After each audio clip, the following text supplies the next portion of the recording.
الحمدللہ رب العالمین والعاقبۃ للمتقین والصلاة والسلام علی افضل المرسلین وخاتم النبیین سیدنا محمد وعلی آلہ الطیبین وصحابتہ الاکرمین ومن تبعہم بإحسان الی یوم الدین اما بعد۔ قال رسول اللہ صلی اللہ علیہ وسلم ترکت فیکم امرین لن تضلوا ما تمسکتم بہما کتاب اللہ و سنت نبیہ۔ نبی صلی اللہ علیہ وسلم نے فرمایا کہ میں تم میں دو چیزیں چھوڑے جا رہا ہوں، اگر انہیں مضبوطی سے تھامے رکھو گے تو کبھی گمراہ نہیں ہوگے۔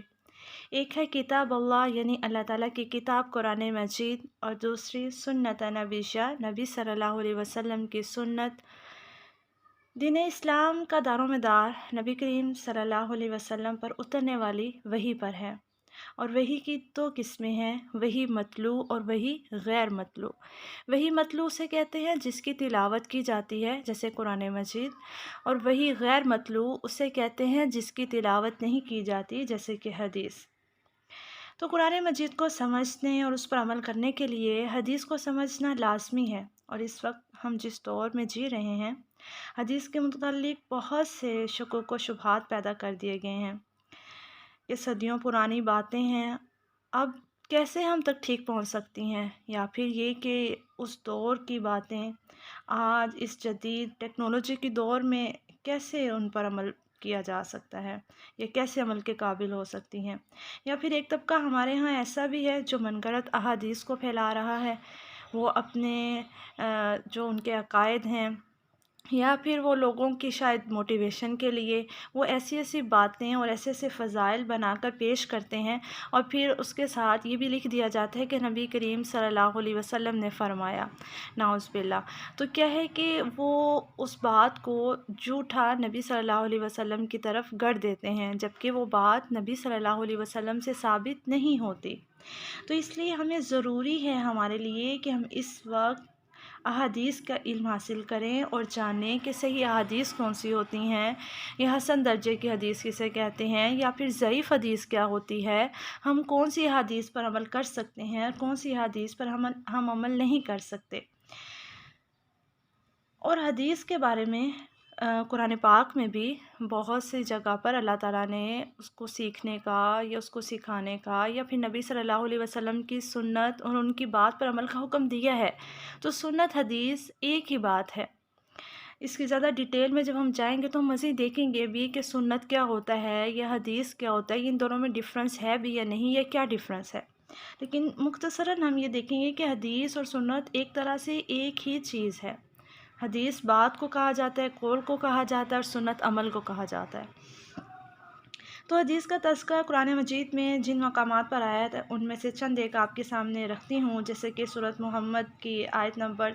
33 میں ہے، اے ایمان والو اللہ کے حکم پر چلو اور رسول کے حکم پر چلو۔ اس طرح سے سورۃ نساء کی آیت نمبر 80 میں آتا ہے، جس نے رسول اللہ صلی اللہ علیہ وسلم کا حکم مانا اس نے ہی اللہ کا حکم مانا۔ سورۃ احزاب کی آیت نمبر 21 میں آتا ہے، بے شک اللہ کے رسول میں تمہارے لیے بہترین اسوہ حسنہ ہے۔ سورۃ فرقان کی آیت نمبر 27 میں آتا ہے، نافرمان قیامت کے دن اپنے ہاتھ کاٹے گا کہ کاش میں نے رسول اللہ صلی اللہ علیہ وسلم کی پیروی کی ہوتی۔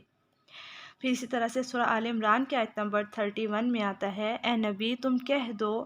اگر یعنی لوگوں سے کہہ دو کہ لوگ اگر اللہ تعالیٰ سے محبت رکھتے ہیں تو پھر میری پیروی کرو، یعنی نبی کریم صلی اللہ علیہ وسلم کی پیروی کرو۔ تو آؤٹ پٹ کیا ملے گا کہ اللہ تعالیٰ بھی اس سے محبت کرے گا اور اس کے تمام گناہ جو ہے وہ بخش دے گا۔ تو یہ چند آیات آپ کے سامنے رکھی جس میں ہم دیکھ سکتے ہیں کہ اللہ تعالیٰ نے صرف یہ نہیں کہا کہ قرآن مجید پر عمل کرو، بلکہ اس میں ہم دیکھتے ہیں کہ رسول اللہ صلی اللہ علیہ وسلم کے عمل پر بھی، ان کے طریقہ کار کو بھی سمجھنے اور اس پر عمل کرنے کا حکم ہے۔ اس سے صاف یہ ظاہر ہو رہا ہے کہ مسلمان کے لیے صرف قرآن حکیم سے آگہی حاصل کر لینا ہی کافی نہیں ہے، بلکہ نبی کریم صلی اللہ علیہ وسلم کے ارشادات گرامی اور آپ کا طرز عمل یعنی اسوہ حسنہ کا جاننا بھی انتہائی ضروری ہے۔ اور اگر ہم دیکھیں نبی صلی اللہ علیہ وسلم کو مبعوث کیا گیا اور آپ کو جو ذمہ داریاں دی گئیں ان 4 ذمہ داریوں میں ایک ذمہ داری جس کو حکمت کہا گیا، اس کا واضح حکم قرآن مجید میں آتا ہے، جیسے کہ سورہ آل عمران میں اس کا تذکرہ ملتا ہے ہمیں کہ تحقیق اللہ تعالیٰ نے مومنوں پر احسان کیا جب انہی میں سے رسول مبعوث کیا جو انہیں قرآن کی آیات پڑھ کر سناتا ہے، ان کا تزکیہ کرتا ہے اور انہیں کتاب و حکمت کی تعلیم دیتا ہے۔ تحقیق اس سے پہلے وہ کھلی گمراہی میں تھے۔ تو حکمت سے مراد یہاں سنت کا علم ہے، حدیث کا علم ہے۔ بہت ہی پیاری حدیث جو کہ حدیث کا علم حاصل کرنے کی فضیلت کے متعلق ہے، آپ کے سامنے رکھنا چاہوں گی۔ حضرت ابن مسعود سے روایت ہے، انہوں نے کہا، میں نے نبی کریم صلی اللہ علیہ وسلم سے سنا، آپ فرماتے ہیں کہ اللہ تعالیٰ اس شخص کو تر و تازہ رکھے جس نے ہم سے کوئی بات سنی اور اس کو اسی طرح دوسروں تک پہنچا دیا جس طرح سنی تھی، کیونکہ بہت سے پہنچائے جانے والوں میں سے زیادہ یاد رکھنے والے ہوتے ہیں، سننے والے زیادہ یاد رکھنے والے ہوتے ہیں، یعنی جن تک بات پہنچائی جاتی ہے وہ زیادہ اچھا یاد کر لیتے ہیں بنسبت ان کے جنہوں نے خود رسول اللہ سے بات سنی ہوتی ہے یا خود ڈائریکٹ کسی سے بات سنی ہوتی ہے۔ ایک اور حدیث اسی طرح سے ہے جس میں آتا ہے، نَزَّرَ اللَّهُ امْرَأً سَمِعَ مَقَالَتِي فَبَلَّغَهَا، اللہ تعالیٰ اس کے چہرے کو روشن رکھے، تر و تازہ رکھے جس نے میری بات کو سنا اور اسے آگے پہنچایا۔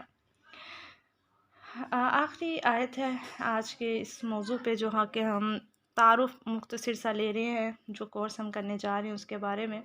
حضرت معاویہ بن ابو سفیان رضی اللہ عنہ سے مروی ہے کہ میں نے رسول اللہ صلی اللہ علیہ وسلم کو فرماتے ہوئے سنا، جس کے ساتھ اللہ تعالیٰ خیر و بھلائی کا ارادہ رکھتے ہیں اسے دین کی سمجھ عطا فرماتے ہیں، اور بے شک میں علم کو تقسیم کرنے والا ہوں اور اللہ تعالیٰ علم عطا فرماتے ہیں، اور یہ امت ہمیشہ اللہ تعالیٰ کے حکم پر کاربند رہے گی، ان کی مخالفت کرنے والا انہیں نقصان نہیں پہنچا سکے گا یہاں تک کہ اللہ تعالیٰ کا حکم آ جائے۔ تو یہ مختصر سا تعارف تھا کہ ہم یہ کورس کیوں کرنے جا رہے ہیں۔ کورس جو کہ 60 دن کا ہے، جس میں ہم ڈیلی کی ایک حدیث کو انشاءاللہ یاد کریں گے، ہم لفظی ترجمہ بھی انشاءاللہ اس کا یاد کریں گے، اور ہم دیکھیں گے اس کو حدیث کو روایت کس نے کیا ہے، اور یہ بھی کہ یہ حدیث کس کتاب کی ہے اور کس درجے کی ہے، اور پھر انشاءاللہ اس کے ترجمے کو ہم